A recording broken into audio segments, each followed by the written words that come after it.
என்னம்மா என்ன இன்னைக்கு டிஷ்ஷு என்ன இன்னைக்கு lunch? Wednesday morning dosa sambar breakfast முடிஞ்சிடுச்சு. லஞ்ச் வந்து சாம்பார்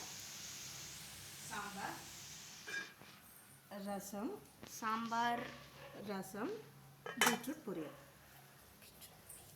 பீட்ரூட் பொரியல் வந்து நிறைய பேர் குழந்தைங்களாம் சாப்பிட மாட்டாங்க, ஆனால் ஹெல்த்துக்கு ரொம்ப நல்லதுங்க. நீங்கள் ஒரு நாள் பீட்ரூட் பொரியல் இது மாதிரி பண்ணி கொடுங்க, எப்படி குழந்தைங்க சாப்பிட்றாங்கன்றதை பாருங்கள். ரொம்ப டேஸ்ட்டாக இருக்குங்க. என்ன பண்ணுங்கள், பீட்ரூட்டு பாசிப்பருப்பை வேக வச்சுக்கோங்க. ஏன்னா பருப்பில் வந்து ரொம்ப ப்ரோட்டீன் இருக்குது. அது குழந்தைங்களுக்கு வந்து ரொம்ப வளர்ச்சிக்கு யூஸ் ஆகும். அங்கே இங்கே அந்த பவுடர் இந்த பவுடர்லாம் வாங்கி சாப்பிடாம நம்ம வீட்டில் இருக்கிற பொருட்களை வச்சே வந்து பசங்களுக்கு வந்து ரொம்ப ஹெல்த்தியான சாப்பாடு, ஹெல்த்தியான ஃபுட் நம்மளால் கொடுக்க முடியுங்க. அப்படிங்கிறத முதல்ல நம்ம மைண்ட் செட்டில் கொண்டு வந்துடணும். ஓகேங்களா?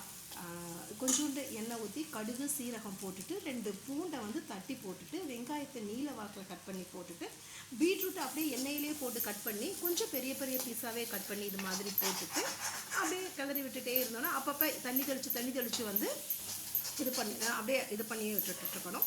அதுக்கப்புறம் நல்லா இதுவான உடனே நல்லா வெந்த உடனே உப்பு கொஞ்சோண்டு மிளகாத்தூள் போடணுங்க. மிளகாத்தூள் போட்டுட்டு அதுக்கப்புறமே நல்லா வந்து இந்த மாதிரி நல்லா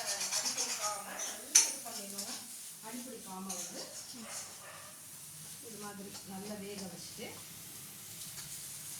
அப்புறம் கொஞ்சோண்டு இந்த மாதிரி தேங்காவை துருவி போட்டுட்டு அடுப்பை ஆஃப் பண்ணிடணுங்க. ஏன்னா வந்து தேங்காய் வந்து எப்பயுமே வந்து பச்சையாக தான் யூஸ் பண்ணணும். தேங்காவை அப்படியே நம்ம சூடு பண்ணோன்னா அது வந்து அப்படியே கெட்ட கொலஸ்ட்ராலாக மாறிடுங்க. தேங்காவை அப்படியே யூஸ் பண்ணும்போது நல்ல கொலஸ்ட்ரால், அதை வந்து சூடுபடுத்தும் போது கெட்ட கொலஸ்ட்ரால். அதனால் வந்து தேங்காவை வந்து அப்படியே துருவி போட்டு பார்க்கும்போதே பசங்களுக்கு சாப்பிடணும்னு தோணுங்க. எப்படி நல்லா இருக்குது பார்த்தீங்களா? இது மாதிரி ஹெல்த்தாக செஞ்சு கொடுங்க. எல்லா புகழும் இறைவனுக்கே. உணவே மருந்து, மருந்தே உணவு என்ற கான்செப்டோட இன்றைக்கி முடிச்சுக்கலாம். இன்னொரு விளாகில் பார்க்கலாம். ஓகே, பாய்.